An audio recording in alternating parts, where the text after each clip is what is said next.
Students of class ninth, welcome in quantum minds. आज से student class ninth CBSE का जो फिज़िक्स का सिलेबस रहेगा वो मैं शुरू करने जा रहा हूँ और मैंने ये सिलेबस सबका कंप्लीट करना है with all concepts, numerical, question and answer. आज की वीडियो में हम बात करेंगे इंट्रोडक्शन, मोशन की इंट्रोडक्शन की आज हम बात करेंगे। स्टूडेंट एक बार आप मेरी वीडियो को कम्प्लीटली वॉच करना, आपको बहुत कुछ सीखने को मिलेगा। इसका मैं प्रॉमिस करता हूँ कि आप बिना सीखे हुए खाली नहीं जाओगे। तो चलिए स्टार्ट करते हैं वीडियो को। जैसे कि सबसे पहले एक ऑब्जेक्ट मैंने लिखा कि फिज़िक्स के अंदर या साइंस के अंदर हम ऑब्जेक्ट किसको कहते हैं, क्योंकि हमारा पूरा यूनिट जो मोशन है ये एक ऑब्जेक्ट के ऊपर ही मूव करेगा। सो स्टूडेंट, ऑब्जेक्ट क्या होता है? कोई भी एक ऐसी चीज़ जिसको हम सीन कर सके, मतलब देख सकें, फील कर सकें, मतलब महसूस कर सके, या उसको हम छू सकें। तो कोई भी ऐसी चीज़ जिसको देखा जा सके, जिसको छुआ जा सके, जिसको हम टच कर सके, उसको हम ऑब्जेक्ट कहते हैं। अब आपने अराउंड देखिए कौन सा ऑब्जेक्ट है या कौन सा ऑब्जेक्ट नहीं है, तो ये आप डिफ्रेंशिएट कर सकते हो। अब स्टूडेंट हम सेकंड डेफिनेशन की बात करेंगे, स्टेट ऑफ ऑब्जेक्ट।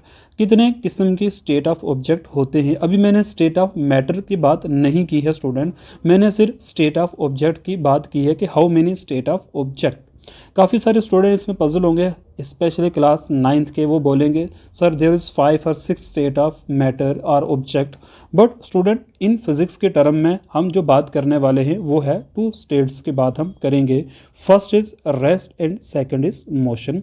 अभी हमारा जो ये यूनिट है इसका नाम अगर आप देखो तो यूनिट का नाम ही मोशन है। स्टूडेंट एक बात मैं आपको और बता दूं, क्लास नाइन्थ की जो फिज़िक्स रहेगी, देखिए इसमें आपके पास 3 पार्ट होते हैं, फिजिक्स, केमिस्ट्री, बायोलॉजी। इसमें जो हम फिजिक्स डिस्कस करने जा रहे हैं स्टूडेंट, आपने याद रखना है ये जो फिजिक्स है ये मैकेनिक्स हम डिस्कस करेंगे।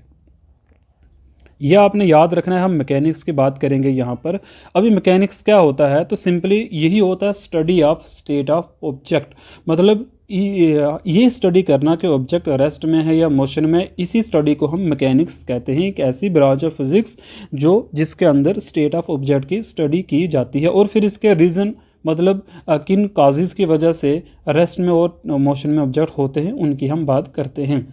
तो चलिए सबसे पहले रेस्ट की डेफिनेशन रीड कर लें। स्टूडेंट मैं यहाँ लंबी चौड़ी डेफिनेशन नहीं लिखूंगा, इसलिए जो मैं बोल रहा हूँ उसको आपने ध्यान से सुनना है। देखिए स्टेट ऑफ ऑब्जेक्ट की अगर हम बात करें तो पहली डेफिनेशन है व्हाट इज़ रेस्ट। तो स्टूडेंट रेस्ट क्या होता है? If the object does not change our position. अगर कोई भी ऑब्जेक्ट अपनी पोजीशन को चेंज ना करे, क्वेश्चन आएगा ना सर कहाँ ना चेंज करे? विद रिस्पेक्ट टू सराउंडिंग, मतलब इसके इर्द गिर्द जो थिंग्स हैं, जो ऑब्जेक्ट हैं उसके विद रिस्पेक्ट टू।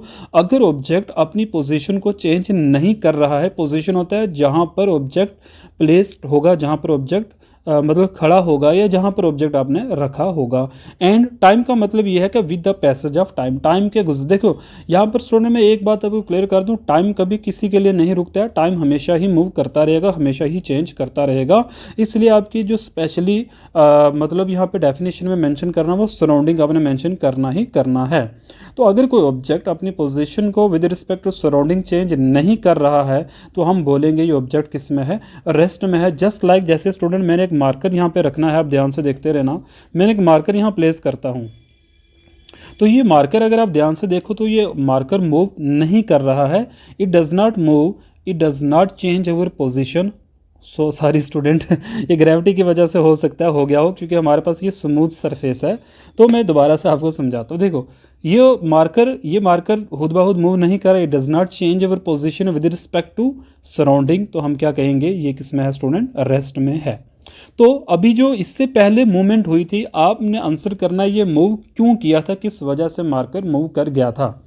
तो स्टूडेंट इसकी एग्जांपल आपने मुझे कमेंट्स में बतानी है। मोशन की डेफिनेशन की अगर हम बात करें तो मोशन होता है, किसी भी ऑब्जेक्ट को मोशन में कब कहते हैं?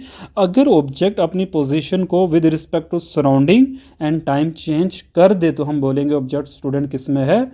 मोशन में है। इसकी एग्जांपल बहुत सारी हैं, जैसे motion of earth around the sun, motion of earth about its axis, motion of moon है स्टूडेंट्स, ठीक है ना। जैसे हम बोल सकते हैं फैन की जो मोशन है मतलब रोटेशनल मोशन है, this is all about motion. Okay, तो हमने इस यूनिट को आगे मोशन से ही स्टार्ट करना है। तो आज सिर्फ मैंने एक इंट्रोडक्शन वीडियो बनाई थी। आपने कमेंट में ये तो बताना है आपको वीडियो कितनी यूज़फुल लगी है, कितना कुछ आपने सीखा है। स्टूडेंट, नेक्स्ट वीडियोस के अंदर मैंने एक क्वेश्चन आपको भी दूंगा, आपने मुझे ऐसा आंसर भी बताना है कि नेचुरल स्टेट ऑफ ऑब्जेक्ट क्या है। बट हम आगे वाली आने वाली वीडियोस के अंदर टाइप्स ऑफ मोशन की बात करेंगे, इक्वेशन ऑफ मोशन की बात करेंगे। ठीक है, ये सब इस वीडियो में बात होगा और मैं अच्छे से आपको ये यूनिट कवर करूँगा on the basis of CBSE syllabus या कोई भी दुनिया का सिलेबस हो, हमारे इंडिया, पाकिस्तान में या बांग्लादेश में, जो जहाँ पर ये वीडियो देखेंगे मैं सब सिलेबस कवर करूँगा, सबके कंसेप्ट क्लियर हो जाएंगे। Thank you for watching my channel.